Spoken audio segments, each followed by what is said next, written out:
Architected original comfort memoir avoiding band names, targeting American audiences. Architected original comfort memoir avoiding band names, targeting American audiences.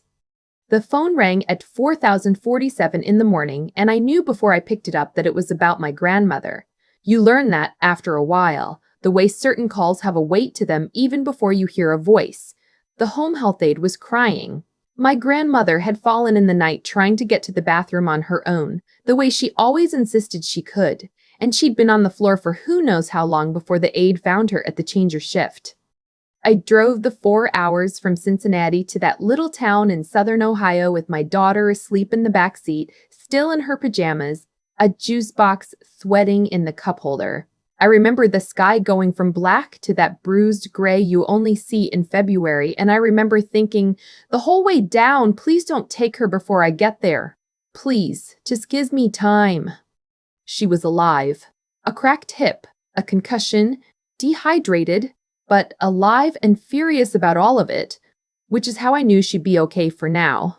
When I walked into that hospital room, she looked at me from the bed and said, "You didn't have to come all this way." And then she started to cry, which she never did, not once in my whole life that I'd seen. And I crossed the room and held her hand, and we both just sat there with the machines beeping. I was 31 years old, 11 months out from a divorce I hadn't wanted. And in that moment, watching my grandmother cry in a hospital bed, I made a decision that would unravel just about every relationship I had, and eventually knit me back into the person I'd lost somewhere along the way. I told her she wasn't going back to that house alone, and I meant it. My grandmother, I'll call her by what she always was to me, Gram, had raised me more than my own mother had. That's the simple, complicated truth of it. My mother had me young, and she did her best, I'll always say that, but her best was a revolving door of boyfriends, night shifts, and a temper that came up fast as a summer storm. When things got bad, and they got bad often, I got sent down to Gram's. Her house was a small 2-story with a wraparound porch and a kitchen that always smelled like coffee and cinnamon, and to me it was the safest place on earth. She taught me to bake bread. She taught me to balance a checkbook when I was 9 years old, sitting at the kitchen table with her reading glasses sliding down her nose. She taught me that you keep your word even when it costs you, especially when it costs you. So when the doctor pulled me into the hall and started using words like rehabilitation placement and long-term care facility and this level of need, I felt something go hard and clear inside me. I'd seen those facilities. My mother's mother, on the other side, had spent her last 2 years in one, parked in a hallway in a wheelchair smelling of bleach and something worse underneath the bleach. And I had promised myself, even as a kid, that I would never let that happen to Gram. The math, though, the math was brutal. I want to be honest about the money because that's the part nobody talks about. And I think pretending it's not there is part of what makes people feel so alone. I was a dental hygienist making decent money in Cincinnati, but I was also paying rent on a 2-bedroom apartment by myself, paying for daycare for my daughter, and my ex-husband was 3 months behind on child support with no real sign of catching up. I had maybe $2,000 in savings and a car with 140,000 miles on it. Gram had her house, paid off years ago, and Social Security, and about $11,000 in a credit union account that she'd been guarding like a dragon for as long as I'd been alive. That was it. That was the whole picture. A nursing home in our part of Ohio ran about $8,000 a month. Let that sit for a second. $8,000. Her Social Security was a little under $1,600. You don't need to be good at math to see that house getting sold within the year and the proceeds getting eaten alive, and then Medicaid stepping in once everything was gone, and Gram spending her last years exactly the way I'd promised myself she never would. Or I could quit my job, move into her house, and take care of her myself. I made the second choice in the hospital hallway in about 90 seconds, and I spent the next year and a half learning what it actually cost. My mother did not take the news well. I called her from the hospital parking lot, my daughter finally awake and gnawing on a granola bar in the back seat, and I told her I was going to move into Gram's and look after her. There was a long pause on the line, and then my mother said, in that flat voice I knew so well, "Well, that's convenient for you, isn't it? Free place to live." I want to tell you I handled it gracefully. I didn't. We had a screaming fight in that parking lot, me pacing back and forth past a row of frozen cars, and the gist of what came out of her was this. She thought I was positioning myself to get the house. She thought I was being calculating. She told me I'd always been Graham's little favorite and that I was using my grandmother's accident to lock down an inheritance. Those were her words. Lock down an inheritance. I hung up on my own mother for the first time in my life, sat in that cold car, and shook.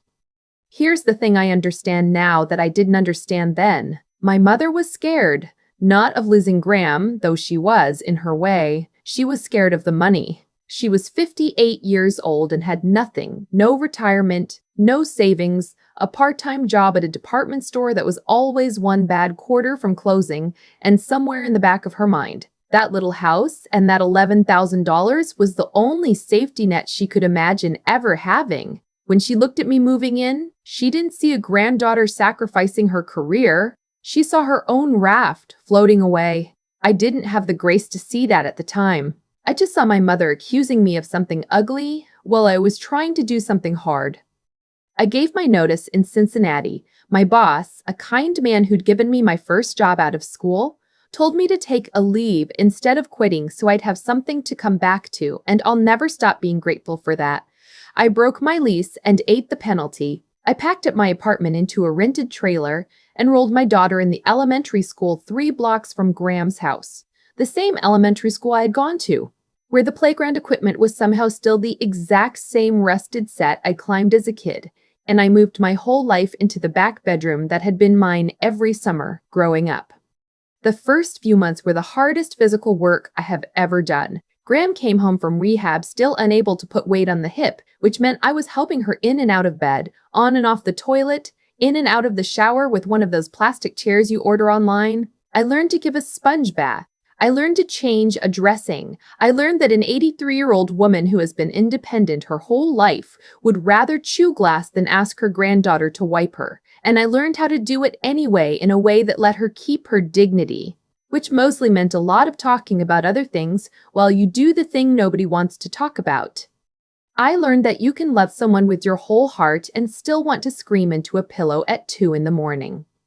My daughter, bless her, adapted the way kids do. She started calling Graham's house our house within about 3 weeks. She'd come home from school and do her homework at that same kitchen table where I'd learned to balance a checkbook. And Graham, who couldn't do much else, would sit with her and check her spelling and tell her stories about the town the way it used to be. There was a sweetness to those afternoons that I held on to when everything else felt like too much. 3 generations of us in that warm kitchen, the radiator clanking, the smell of whatever I was managing to cook coming together. But the money kept being the money. Without my Cincinnati paycheck, we were living on Graham's Social Security, the trickle of child support that did eventually start coming again, and my savings draining away one Kroger run at a time. I picked up shifts at a dental office 2 towns over, which meant arranging for the home health aide to come those afternoons, which cost money, which mostly canceled out the shifts. I learned a specific kind of exhaustion that comes from doing a great deal of work and watching your bank balance go down anyway. I started buying the store brand everything. I started doing math in the cereal aisle. I patched my daughter's winter coat with iron-on patches instead of buying a new one, and I told her the patches were cool, and she believed me, and that almost broke me right there in the laundry room. And the whole time, my mother and I weren't speaking. She'd call Graham directly, once a week or so, and they'd have these brief, brittle conversations, and Graham would hand me the phone afterward and say, "Your mother says hello," even when I was pretty sure my mother had said no such thing. My mother had decided I was the enemy, and I was too tired and too proud to fight it. A whole year went by like that. My daughter's 7th birthday. Thanksgiving with just the 3 of us. Christmas with a small tree from the lot by the gas station and presents. I'd stretched the budget bloody to afford. My mother sent a card. That was it. I'm telling you all this so you understand where I was the night I found the box. It was the following spring. Graham was doing much better by then, walking with a cane, sharp as ever, even helping a little around the house. I'd been up in the attic looking for the window screens because it was finally warm enough to open the windows, and I was moving boxes around in the dust and the heat when I knocked over an old hat box and the lid came off and papers went everywhere. I sat down right there on the attic floor to gather them up, and that's when I realized what I was holding. Bank statements, old ones going back 20-some years.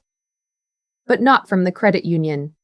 From a brokerage account I had never heard of in my grandmother's name. And the balance on the most recent one, dated about 8 months before her fall, was a little over $310,000. I sat in that attic for a long time. The light coming through the little window had bugs floating in it. Downstairs, I could hear my daughter's cartoons and Graham saying something to her. And the whole time I'm holding these statements thinking, this can't be right. This can't be hers. We've been eating store-brand macaroni. I've been patching coats. I quit my job.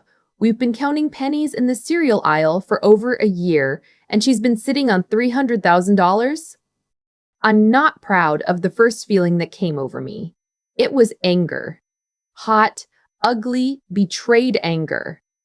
I thought about all the math I'd done at 2 a.m, all the shifts, all the times I'd almost cried in the Kroger parking lot, and I thought, she let me. She watched me do all of it, and she let me. I brought the box downstairs. I set it on the kitchen table. My daughter was in the other room, and I said, Graham, what is this?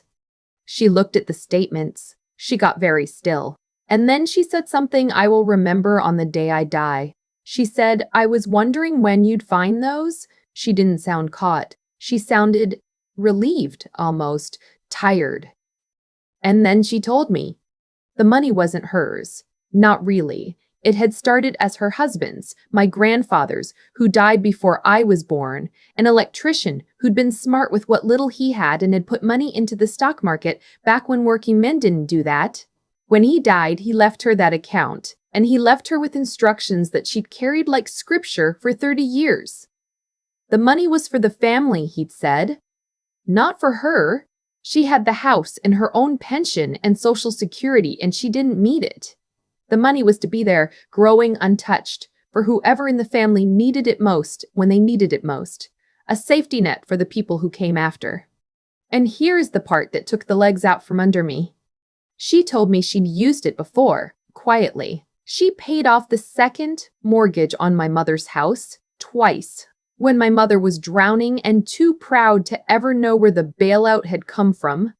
Graham had funneled it through some story about an old debt, a refinance. I don't even fully understand how she pulled it off. She paid for my college. I had always thought I'd gotten a scholarship. There was a scholarship check every semester from a foundation I'd never been able to find afterward. There was no foundation. It was Graham.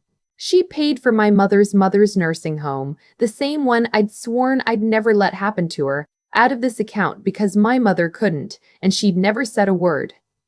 But Graham, I said, and my voice was breaking, why would you let me quit my job? Why would you let me struggle like this for a year and a half if that money was right there?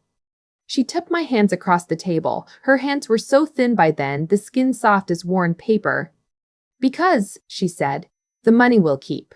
But I needed to know something first. I didn't understand.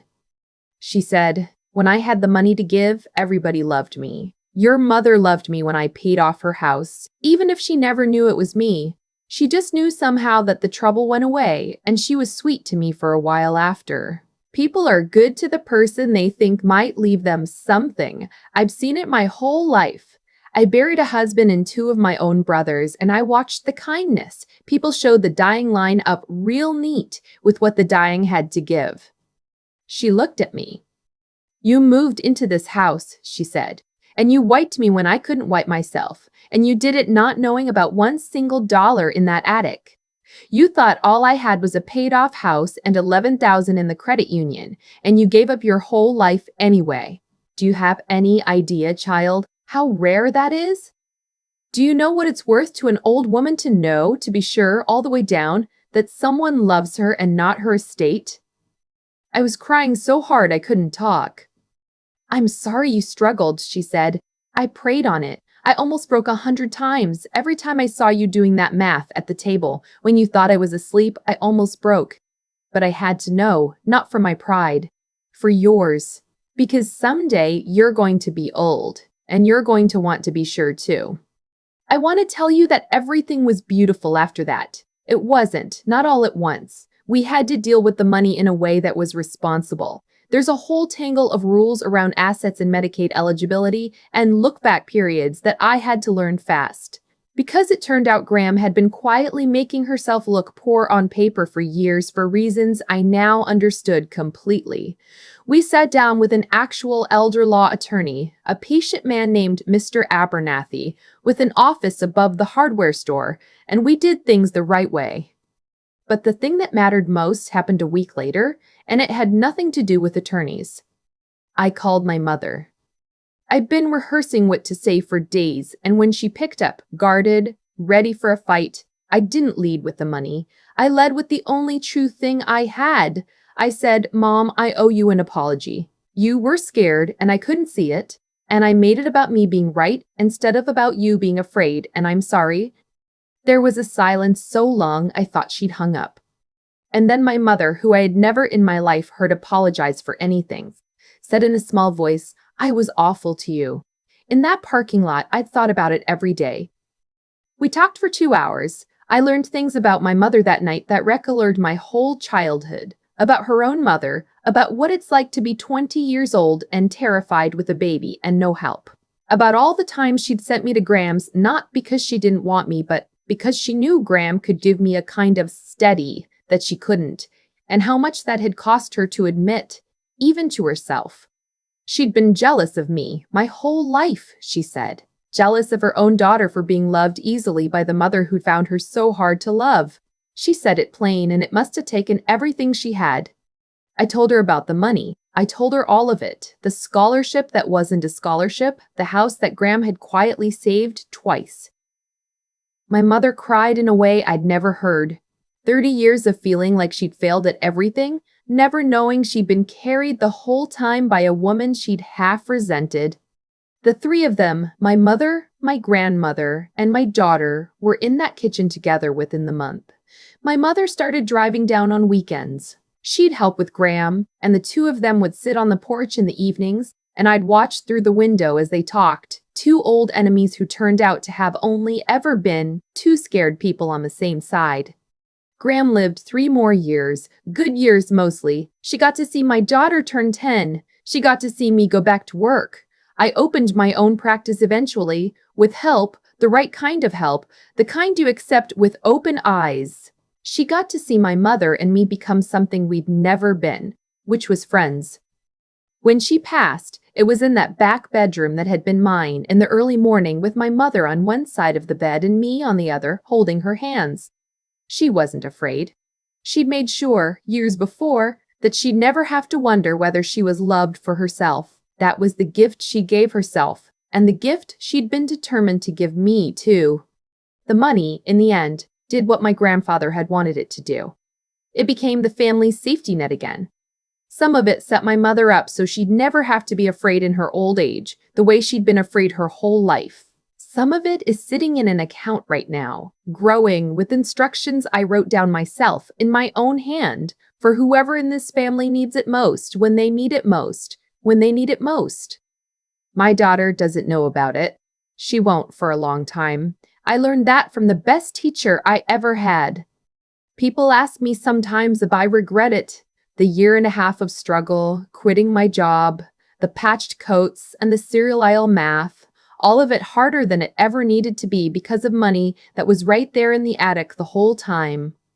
I tell them the truth. I'd do every single day of it again.